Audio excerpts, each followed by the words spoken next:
ও ভাই একটু চিন্তা করে দেখেন, আল্লাহ রাব্বুল আলামিন আমার আপনার শরীরের মধ্যে কত অসংখ্য রগ দান করেছেন, তারের মতো রগ।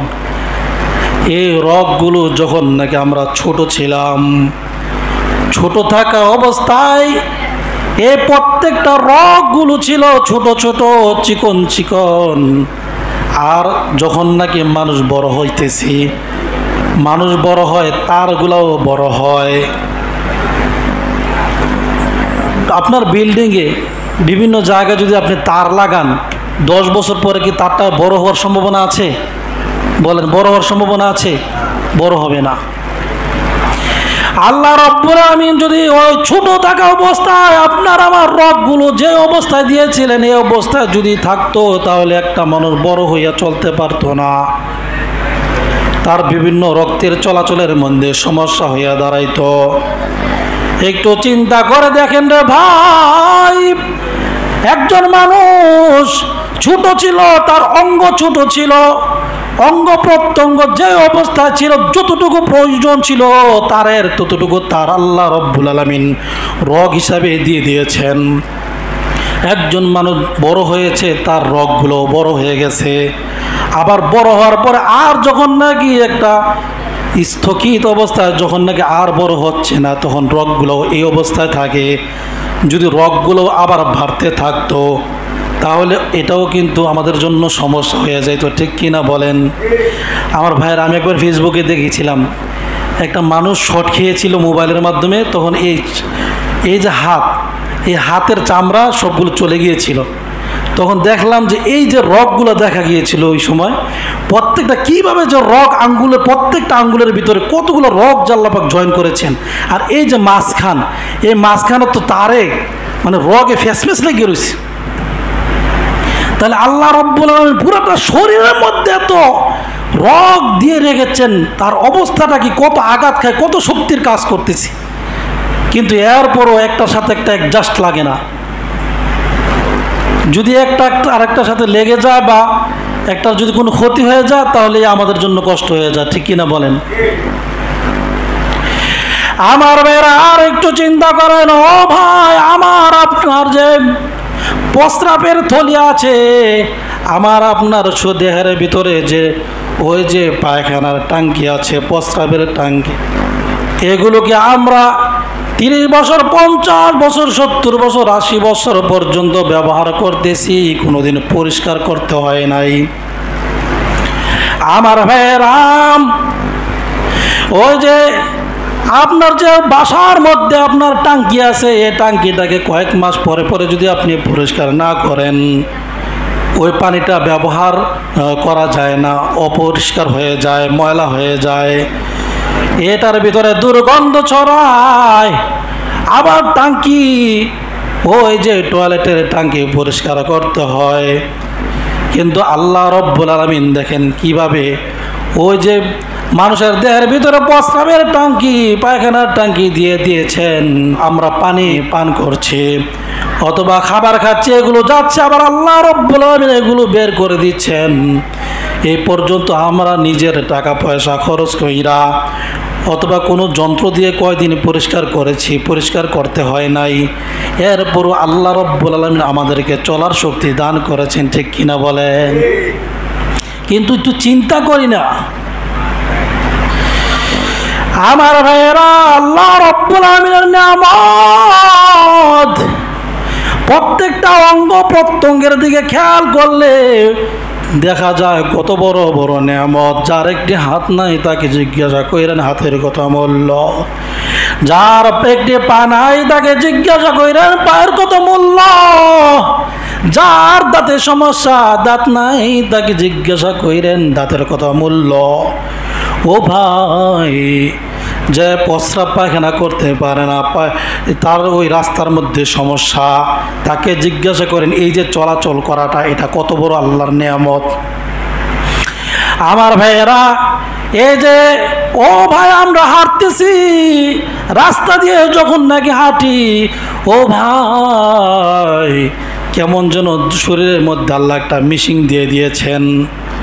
ও ভাই, গাড়ি যদি চালানো হয়, গাড়ির চাকাটা আমার ভাইয়েরা কিছুদিন পর পর পাল্টাইতে হয়, এটার ফার্ম চলে যায়, এটাকে নতুন করে আবার জয়েন করতে হয়, না হয় এটা দ্বারা চলা যায় না।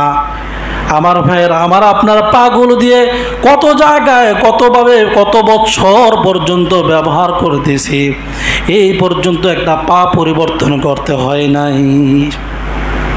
এরপর দেখেন আমাদের হাতের মধ্যে তো এখানে সামনের দিকে দেখেন চামড়া দিয়েছেন আল্লাহ একরকম, উপরে দিয়েছেন আরেক রকম, পেটের চামড়া একরকম, চেহারার চামড়া আরেক রকম, পায়ের উপরের চামড়া একরকম, পায়ের নিচের চামড়া আরেক রকম, মুখের ভিতরের চামড়া একরকম, মুখের বাহিরের অংশে আরেক রকম।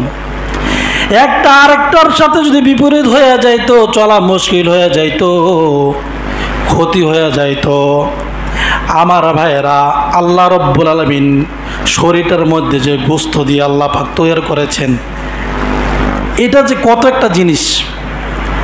দেখেন আপনি যে জুতা যদি লোহা দিয়ে যদি আপনার পাটা বানানো হতো, মনে করেন এ পাটা দিয়ে যদি আপনি লোহার পা দিয়ে যদি চলতেন, একদিন না একদিন এটা ক্ষয় হয়ে যেত, ক্ষয় হইতো না? ক্ষয় হয়ে যেত। কিন্তু আমার ভাইয়েরা, আমার আপনার হাত ব্যবহার করতেছি, পা ব্যবহার করতেছি, কিন্তু কোনো বড় ধরনের হোঁচট খাইলে, আঘাত খাইলে ক্ষতি হয়, কিন্তু সাধারণত কতবার চলাচল করতেছি, কতভাবে চলতেছি, ব্যবহার করতেছি, কিন্তু ক্ষয় হয় না এত বছর পর্যন্ত। যেইভাবে অঙ্গ, যেইভাবে হাত, যেভাবে আঙ্গুল, যেভাবে পা, সেইভাবেই আছে। আমার ভাইয়েরা, এই জন্য আমাদের দরকার হল আল্লাহ রব্বুল আলামিনের এইগুলোর দিকে তাকাইয়া ইবাদত করা, আল্লাহকে ডাকা, আল্লাহকে স্মরণ করা। হাদিস শরীফের মধ্যে আসছে আল্লাহ রব্বুল আলামিন অন্য আয়াতের মধ্যে বলেন, ফালইয়ানজুরিল ইনসানু মিম্মা খুলিক। ও বান্দা,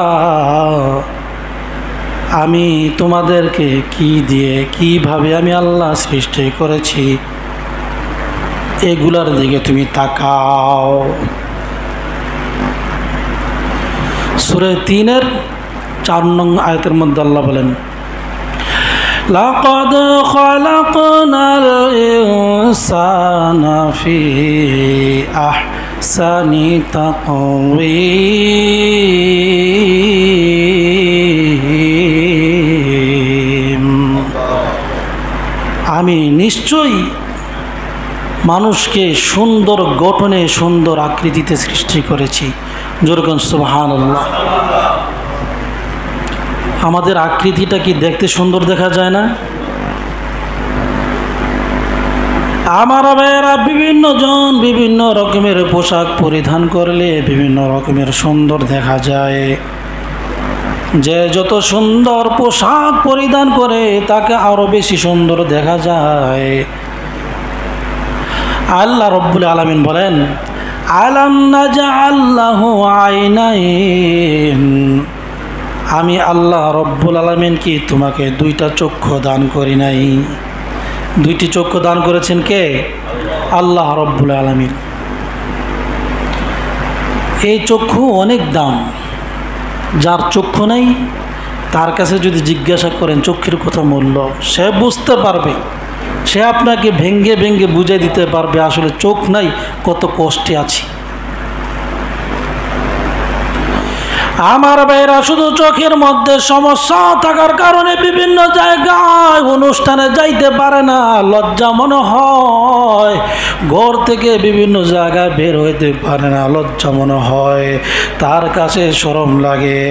আর তো কত কিছু, আমরা গাছ দেখি, তরুলতা দেখি, চন্দ্র দেখি, সূর্য দেখি, জমিন দেখি, কত সৌন্দর্য উপভোগ করে। যার চোখ নাই এগুলো উপভোগ করতে পারে না, ঠিক কিনা বলেন? আমার ভাইরা, এই জন্য আল্লাহ রব্বুল আলামিনের শুকরিয়া আদায় করার দরকার আছে না নাই?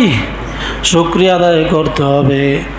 আলহামদুলিমান কদ্দার খায়রাও ওয়া খাবালা, আলহামদুলিমান কদ্দার খায়রাও ওয়া খাবালা, والشكر لمن صور حسنا وجمالا والشكر لمن صور حسنا وجمالا فرد صمد عن صفة الخلق بريئون فرد صمد عن صفة الخلق بريئون رب أزلي خلق الخلق كمالا رب أزلي خلق الخلق كمالا لا ضد ولا ند ولا حد المولى لا ضد ولا ند ولا حد المولى الآن كما كان ولم يلق زوالا الآن كما كان ولم يلق زوالا শুকরিয়া আদায় করতে হবে কার? আল্লাহ রব্বুল আলামিনের। আমার ভাইয়েরা, এরপরে আল্লাহ রব্বুল আলামিন পবিত্র কোরআনুল কারীমের মধ্যে বলেছেন ওয়ালিসানা ওয়া শাফাতাইন, আমি তোমাকে জবান দান করেছি, জিহ্বা দান করেছি। এই জিহ্বার সাথে মাথা, এর সাথে কানেকশন আছে। আল্লাহ রব্বুল আলামিন সূক্ষ্ম সূক্ষ্ম তার দিয়ে মাথার সাথে আল্লাহ অ্যাডজাস্ট করে দিয়েছেন। আমার ভাইয়েরা, যখন নাকি মানুষ জিহ্বার মধ্যে কোনো কিছু খাদ্য নেয়, তিতা অথবা মিঠা অথবা যদি কোনো রকমের স্বাদ হোক অস্বাদ হোক, আমার ভাইয়েরা টক মিষ্টি জাল সব কিছু সাথে সাথে মাথার মধ্যে চলে যায়, বুঝতে পারে কোনটা টক কোনটা মিষ্টি। আর মাথার মধ্যে আল্লাহ রব্বুল আলামিন 1000 মিলিয়ন আল্লাহ রব্বুল আলামিন শক্তি দান করেছেন, অনুধাবন শক্তি কোষ দান করেছেন।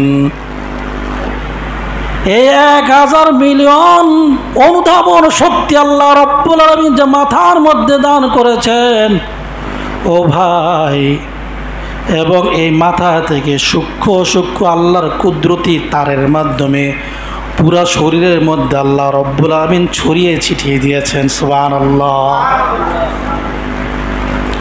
এই যে সূক্ষ্ম সূক্ষ্ম তারগুলো বিভিন্ন শরীরে অঙ্গ প্রত্যঙ্গের জায়গায় বিভিন্ন জায়গায় আল্লাহ ছড়িয়ে ছিটিয়ে দিয়েছেন। তো শরীরের যে কোনো অঙ্গের মধ্যে যে কোনো অংশের মধ্যে যদি আঘাত লাগে, কাটাবিদ্ধ হয়, ইঞ্জেকশন দেওয়া হয়, কষ্ট অনুধাবন হয়, সাথে সাথে এটা মাথার মধ্যে চলে যায়, বুঝতে পারে। কারণ পুরোটা শরীরের সাথে জয়েন্ট আছে মাথা। এই জয়েন্টটা করে দিয়েছেন কে? আল্লাহ রব্বুল আলামিন।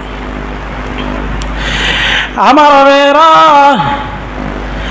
ও ভাই, এরপর আল্লাহ রব্বুল আলামিন বলেন ওয়াশাফাতাইন, ও বান্দা, আমি আল্লাহ রব্বুল আলামিন তোমাকে 2টা ঠোঁটকে দান করি নাই। এই 2টা ঠোঁট যদি না থাকতো, একটা ঠোঁট না থাকলে, একটু অংশ না থাকলেই তো তার সাথে কথা বললে কত খারাপ দেখা যায়, তার কাছে লজ্জা মনে হয়। আর 2টা ঠোঁট যদি না থাকতো, দাঁতগুলো বেশি থাকতো, কেমন দেখা যেত। আমার ভাইয়েরা, আল্লাহ রব্বুল আলামিন কত বড় বড় নেয়ামত দান করেছেন।